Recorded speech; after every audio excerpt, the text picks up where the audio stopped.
Welcome back to the channel. Loaku Media here, and as you can see, I'm sitting in my floor in a newly cleared out location. I removed one of my chairs from my room so I could slide everything over and actually have access to my Laserdiscs, which I have not had access to. As you can see, these shelves are access free now. I can get to them and go through everything. I have a bunch of Laserdiscs. There's this shelf and there's this shelf down here which you can't see. And most of these Laserdiscs down here are not in poly sleeves. I have a bunch of poly sleeves over here that I can start putting stuff in, but I've really got to go through this stuff because I can't remember a lot of this stuff is recent buys, you know, or stuff I bought when I was still collecting a couple of years ago, my Laserdiscs. But like these shelves are pretty much completely, and all my shelves like way back there are full, and that's why I've stopped collecting Laserdiscs lately. It's just simply the space that I have. And so I'm gonna kind of go through these. I'm gonna go through like one shelf of these at a time, basically like this shelf right here. And this I can't really remember what I have in here, so we'll check that out and see what I have, and let you guys see part of the collection. It's what I would call kind of my missing collection of stuff that I haven't really been watching and going through, but there's some good stuff in here, and we'll go through them and check them out, and we'll go through it real quick here. We'll get started, and the first one is this is Courage Under Fire, Denzel Washington and Meg Ryan. Interesting, a lot of 90s stuff, because Laserdiscs were probably the peak of Laserdiscs were in the 90s, and at least the production was in the 90s. So, and it really ran up until like 2000. In the United States, I think it's 2001, 2002 they quit, but really after 2000 they just didn't put out a whole lot. So here's another one. We got Eraser, Arnold Schwarzenegger. Really cool. You can see some of the stickers, $2.95 for this. Good shape. It's still got its outer, it's not sealed, but it's still got its outer case. And this is something I actually replace on these if they don't have, this is what I call an outer paper poly. It's got a poly center, it's got poly liners, and a paper outer. And I like the paper outers because they're, and with the poly inners, they're just a better product than some of the Laserdiscs came with, which I'll show you when I run into one here in a second. The next one up is Julia Roberts and Nick Nolte. This is I Love Trouble. I'm gonna see. Yeah, here's an example of what I'm talking about. Like this is a way most Laserdiscs came.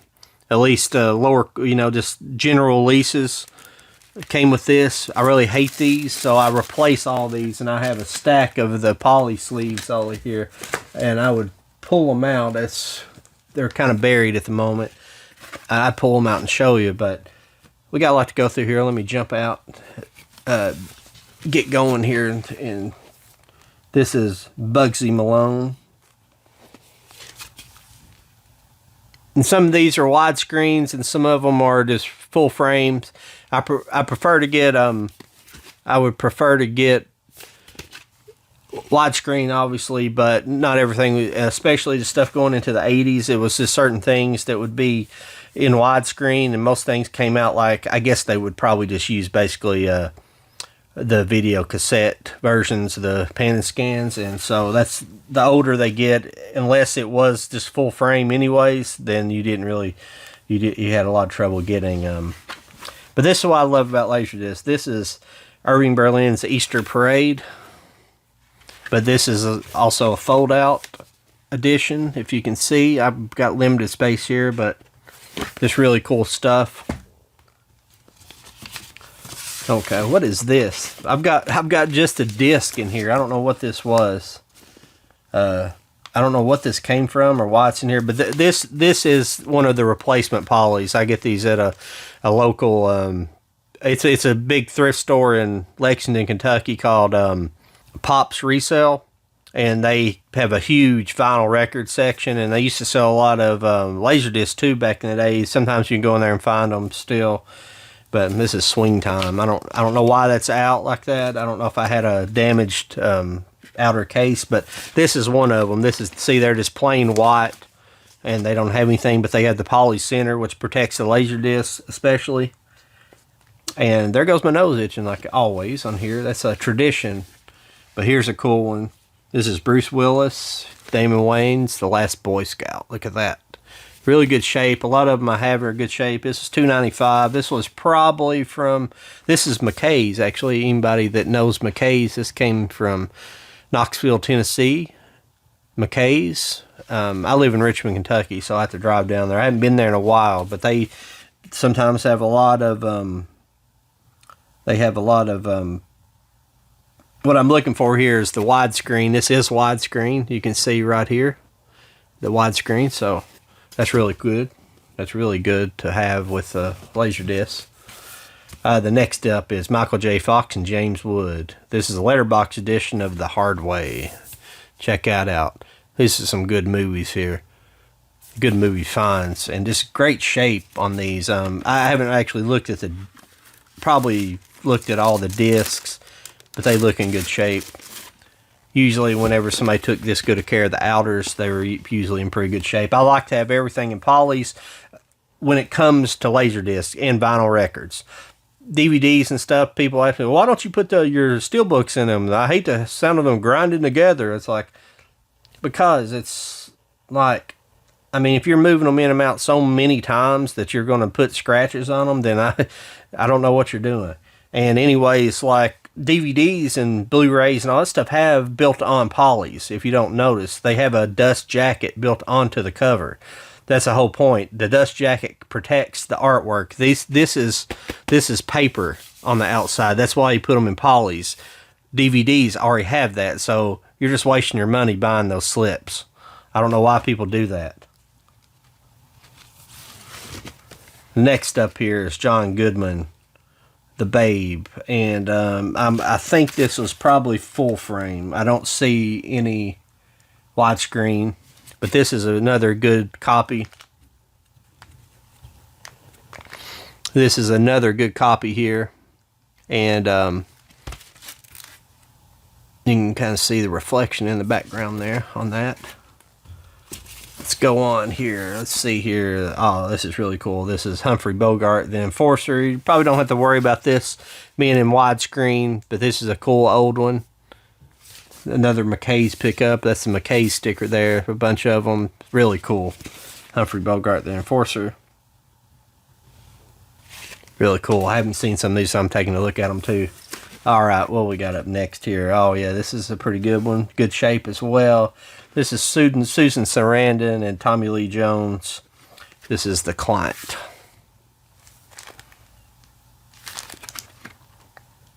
Widescreen edition, as you can see right here.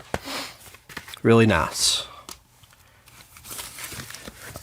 Next up here, here's the one in the 90s I saw in the theater. When I was in marching band, we actually played this as one of our shows. This is Jeffrey Rush, Liam Neeson, Uma Thurman, and Claire Danes. This is Les Mis.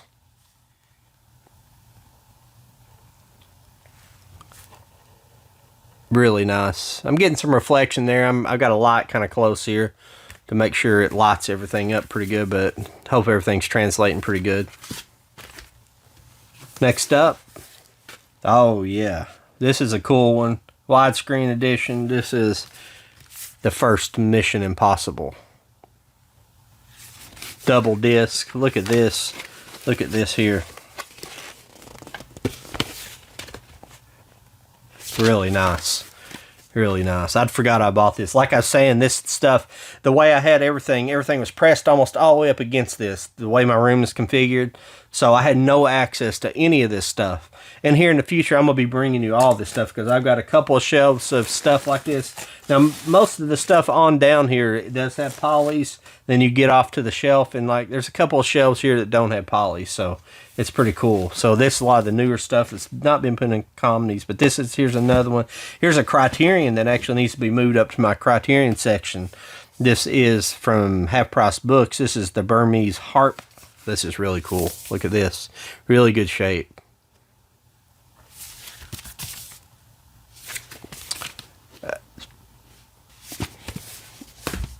Alright. Let's get on with it.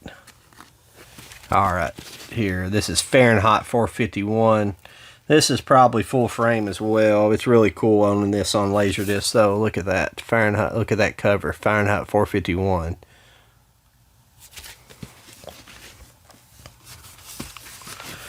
Next up here is Bound for Glory. Rudolph L. Blumoff and Hal Ashby film. Oh, Rudolph L. Blumoff, Ashby film. I don't know much about this movie. I apologize. It is a double disc. Here it is, Bound for Glory. This is an older movie, you can tell, being just the distributed by Image Entertainment. Usually those are older ones. That was a Half Price Book find as well. Next up, Europa. I say this is full frame as well. I don't see the... Sometimes I buy the full frames because I'm not sure if this was ever offered on full frame or not. But this is really cool. Europa. This is My Dinner with Andre. This is an awesome one, but another just not full, not it's not widescreen. I imagine this was probably re-released at some point by Criterion or somebody. But this is My Dinner with Andre. Really great movie. My stack keeps falling over when I keep going. No, okay, when I keep getting through them. Okay, this is Doris Day, Robert Cummings, and Phil Silvers. This is Lucky Me. Look at that. I like finding these old ones like that. It's really cool, because a lot of these probably were full frame. But no, this is a widescreen presentation. That's awesome. Look at that. It is widescreen. I apologize. A lot of these old ones, you can't tell. I have to see what year this came out in. What year is this? I'm sorry, I got my wrong glasses. 1955. Let's move on here. This is The Moon is Blue. Some of these movies I don't know. I haven't watched yet. It's got William Holden, David Niven, and Maggie McNamara. Otto Preminger presents, and I don't know if he directed it or not, but I say this is a fantastic movie. I haven't watched it yet, obviously. And but see, like this one, this actually's had a Polly replaced in it. I don't know if I did that or somebody in the past. Now this does have a Polly on the outside of it. This is really cool. This is a Howard Hawks movie with James Caan and Laura Devon. This is Redline 7000. Look at that. It's possible that somebody had already put this in a Polly whenever they had bought it, whenever they brought it in to sell, and they just left it. But really cool laser. Next up here is Clint Eastwood, The Outlaw, Josie Wells, extended play. It should be widescreen as well. It actually doesn't say, so it might not be. It's kind of strange, but here's The Outlaw, Josie Wells. That's really cool. It's such a really nice edition. It's hard to believe that it's not widescreen, but apparently it's not. It probably got re-released later on in widescreen, so that's pretty cool. Next up, oh yeah, another Clint Eastwood movie. Somebody must have been dumping Clint Eastwood movies that day, but this is The Unforgiven. Check that out. Yeah, we got those crappy inner polys like that. And this, I'm for certain this is widescreen. Don't see it on here, but this nice of an edition just later. But this was probably more than likely a yeah, this is widescreen. It's written really small down there, but this is The Unforgiven. All right, let's move on here. This is The Day of the Dolphin. This looks like it has well, crap. George C. Scott, yeah. This is The Day of the Dolphin. There's something significant about this movie. I can't. Oh, this movie. I think this was the movie that Roman Polanski and this is when the murders happened. He was actually in England. This is what he was going to be working on in England before the murders happened, and Sharon Tate's murder. Excuse me. And yeah, I don't know who ended up directing this, but yeah, so I assume he directed Michael Nichols. Mike Nichols picked that up and ran with it, I guess. And so, yeah, that's what happened. I'm sorry it took me a second to remember that, but yeah. Okay, this is James Cagney. This is a Billy Wilder movie, and this is 1, 2, 3. Look at that. Look at that. This is a deluxe letterbox edition, too. This is probably a musical. For some reason, I'm pretty sure I've seen this movie. I think I have this movie on Blu-ray, I think. And definitely a wonderful pickup on lasers. You just get that big artwork and stuff like that, you know, so really cool. Oh, yeah. This is one I'm pretty sure I ordered. That's why it has like a cheap outer poly. But this is Horror Classics, Hypno Vista, Horrors of the Black Museum, and the Headless Ghost. Check this out.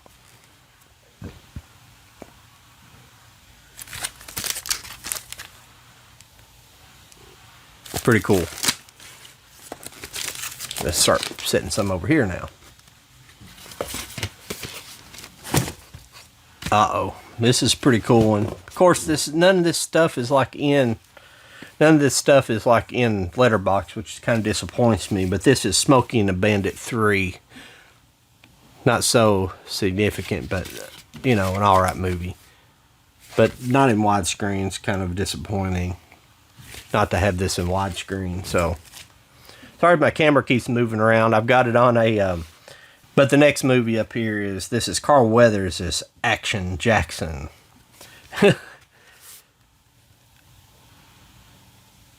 Pretty cool. It says sometimes just finding this stuff, it's not stuff that you never see. This year's Lethal Weapon. Damn it, it feels like it's got a good cast. It's got, Craig T. Nelson, Sharon Stone, wow. Thomas F. Wilson. Music by Herbie Hancock, wow. I mean, look at that. Look at that right there. Yeah. But full frame as usual. Still be fun to watch. Oh, okay. Yeah. I forgot about this. This is sealed right here. I bought this sealed on purpose because I have another version of this, but this is Matinee with John Goodman. It includes the Mant featurette, the movie that's featured in the movie. So I assume it's like an extra feature on here. Here's the back for you. There's Matinee, a really cool disc, but it's sealed. I probably will never open it because I have another widescreen version of it that's I have another widescreen version of it that I've watched, so I'll probably leave that one sealed. It's cool. This is Agatha Christie's Partners in Crime. I like Poirot, so I picked this up. This is a double feature. It's Partners in Crime, and what else is on it? The Unbreakable Alibi, The Case of the Missing Lady. Excuse me. There we go. I think this is sealed as well. It'll probably get popped open one day in the future. I don't really care to open. I don't care to open Laserdisc because the worth's not really. It doesn't really matter, but it's pretty cool. But next up here, this is cool. I always like this movie a lot. I know some people don't, but this is Star Trek Generations. Oh, yeah, Generations is alright. I'm thinking about another Star Trek. I think I got a bunch of the Star Trek movies all together that I've pieced together over the years. Pretty cool. Widescreen version. This movie's good too. I like most of the older ones, but these are the kind of the crossover movies where they kind of crossed over crews. Oh, the next up here, this is the first draw, the premiere episodes of both of these shows. This is Gunsmoke and Rawhide. This is these kind of gems is what I like finding on Laserdisc. They made oddball stuff on Laserdisc that is just weird, but it don't make sense why they were putting this stuff out for, because like it's cool having both premiere episodes, you know, but I obviously got all that stuff on DVD. And I don't have Rawhide. I'm sorry, Rawhide's a show I don't have. But the next movie up here, this is The Three Musketeers. This has Charlie Sheen, Kiefer Sutherland, Chris O'Donnell, Oliver Platt, Tim Curry, and Rebecca De Mornay. They got stickers all over it, so I'm sorry if you can't see them very well. This is going to be a long video. Apologize. Uh-oh. They're getting into some good stuff here. This is Lethal Weapon 2. Check that out. I don't know if this is widescreen or not. Yes, widescreen edition, baby. Look at that. Really nice. Good shape. Had to have new. Yeah, it's got its own. So see, these are these polys I hadn't showed you yet. But see how it's got the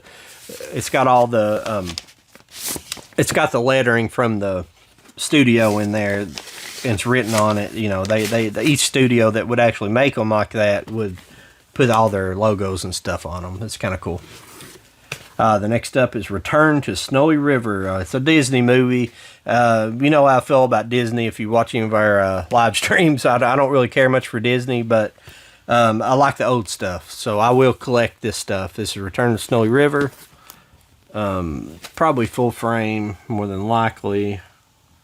I don't see widescreen on here, but it's Return to Snowy River. Pretty cool. Next up is Jeff Bridges, Sally Field, and Arnold Schwarzenegger. Stay hungry, my friends. Stay hungry. Look at that. This must have had to be one of his first movies. Look at that. Pretty cool stuff there. Next up here is, this one's got kind of a torn poly, but this is Samuel Goldwyn's Dodsworth in a classic collection. Samuel Goldwyn Classic Collection. This is one that came out. It's probably full frame anyways, from just the era. This is from 1936, black and white, so most likely it was full frame. So okay, next up, let's see what we got here. This is in kind of a bad shape. It's had a corner cut off, which I don't know if that signified it was inside of the library or something, but this is Costa Gavras Z. This is a foreign film, obviously. I think this is sealed somehow, but somebody cut the top off of it. Sorry, there you go, Z. But see how the corner's cut? But it's sealed. It's weird. It's real weird. Trying to keep these. They keep wanting to fall over on me. You know how vinyl records do. Whenever you're flipping through them, they'll fall over.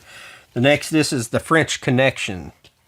This is just a full frame version, like probably one of the early 80s versions of this. Probably re-released on another widescreen version later on. Really cool, though, to pick those up when you can. Oh, yeah, this is really cool. This is a cool find. This is a movie I liked in the 80s. It's a superhero movie, kind of before they got real big, I guess, kind of. But this is The Phantom with... God, I forgot his name so far. He's in... he's got a bit role in freaking Billy Zane. There's Billy Zane. There you go. The Phantom, if you guys remember that. Billy Zane never really made it very big. This was kind of the movie to kind of do that, push him over the top, and I don't think it ever really, it really never amounted to anything. You know, he never made it real big. This bit rose. Oh, this is a cool one, because I actually did have a crush on her. This is Alicia Silverstone. This is The Crush. Look at that. That's a beautiful cover. I might have to frame this one of these days just for nostalgic purposes, but look at that. Look at that. I forgot I had this, man. That's awesome. And I'm pretty sure this is a widescreen edition too. Yes. I don't see it on here, so it might not be. Yeah, it's widescreen. Excuse me. My blind ass is missing it. But yeah. That'd be a good one to frame for me. I like that. You know, it's not like the greatest movie ever. It's not my favorite movie ever by far, but it's just nostalgic, you know, for that era. Okay, here's a couple of, this is a double feature of, I guess, I guess you call them early horror movies. This is MGM double feature disc. This is Village of the Damned and Children of the Damned. Village of the Damned and Children of the Damned. Really cool. I don't know about these look kind of old, so they're probably full frame anyways. This is sealed too, so this is a sealed copy of this. And half price books, I bought this. And what's cool about these double features is, I've never talked a lot about my Laserdiscs. It's like a lot of times when they have those double features, the way the disc will be set up is like when one movie ends, the next one starts like right behind it, so it's not like a completely separate disc that starts the next movie. It'll be multiple discs, and like when that movie ends, they'll start the next movie, so it's almost like a true double feature. It's really cool. Next up here, this is an older copy of the Marathon Man, Dustin Hoffman. Check that out. Look at that cover. Look at that. It's really cool. This is a full frame copy from 1976. Not actually from 76, but early 80s. This is a cool find. I like finding weird stuff like this. This isn't weird, but this is Dr. Seuss's The Cat in the Hat. Look at that. Really cool. Let's see if it had more than... Yeah, let's see. It has... Does it have all these on there? Yes, it does. It has Dr. Seuss The Lorax, The Cat in the Hat, Hobber Blob Highway, Green Eggs and Ham. Really cool. The next up, yeah, this is cool. This is Star Trek The Undiscovered Country widescreen edition. Really cool. Let's see what we got next. Oh yeah, look at this. Widescreen edition, special widescreen edition of Die Hard. Oh yeah, look at that. Everybody's favorite Christmas movie. What we got next here? This is Smokey and the Bandit 2. Had 3, I found 2. This is sealed too. But see, this is Disco Vision. This is definitely late 70s, early 80s. This is most definitely, well, this was probably released not too far after when this came out. I was trying to see, it has like Anne and Hope, something like that in Key. Oh, Anne and Hope. I don't know what store that is. If anybody out there knows what that is, and I'm just gonna rub it right in front of you guys. My nose just gets an itch. I don't know why it does it when I'm on camera. It don't itch until I'm on camera. It's like a jinx that I can't get rid of. This is a cool letterbox edition of Sean Connery, The Hunt for Red October. Look at that. And I love like the Laserdisc usually, unless it was Criterion. The Criterion did all kinds of crazy shit with their covers. So, but if it was a normal studio release, it usually went with the actual poster art on the cover. So, but Criterion, one of these days I'll show y'all my Criterion, and they just went with random crap on there for theirs, and it's cool that they did that, but it's like weird. Oh, here's a really cool one. I think this is full framed. I was kind of disappointed in that. I may have it in widescreen somewhere else, but this is Barton Fink, the Coen brothers. Really cool. John Goodman and John Turturro. Really great movie. If you've never seen this is fantastic. One of my favorite Coen brothers movies. This is Seven Brides for Seven Brothers, deluxe letterbox edition. Let's see here. This was a Broadway musical made into a movie. I'm trying to see who the stars were of this. Not seeing Jane Powell and Howard Keel. I don't really know. I don't know if those are Broadway actors in that era or not. But the next up here is we got the widescreen edition of Dances with Wolves. Check that out. Really cool. Some of these haven't been popping open, the double flaps on them, all of them. Trying to get through this, but this is a really cool edition. This has been a really great experience getting to go through these. I haven't been through these in a couple years now since I stuck them in there. It's really great seeing all this stuff. The next up, though, is Song Without End. This looks like a foreign feature. It's Dirk Bogarde, Guinevere Page, in Capuchin. This is a deluxe widescreen edition of this. Really cool. I don't know much about this movie. That's what I like about Laserdisc. You can find a lot of stuff cheap, and that's why I've got to start firing up my Laserdisc player and start going through this stuff. And now I can access this stuff and do it. So, last but not least, we got the final disc in this particular row, or this particular cell right here, and we'll finish off the movie here. But this is the deluxe letterbox edition of Francis Ford Coppola presents The Black Stallion. Check that out. Looks very good. The Black Stallion. Really cool. Yeah, I got Mickey Rooney on there, it looks like. Pretty cool. So, what do you guys think? You guys can leave comments if you like to down below. Make sure you like, share, and subscribe, and all the other jazz. And I think I'm gonna finish this video and get out of your guys' face. I'll talk to you later. Peace.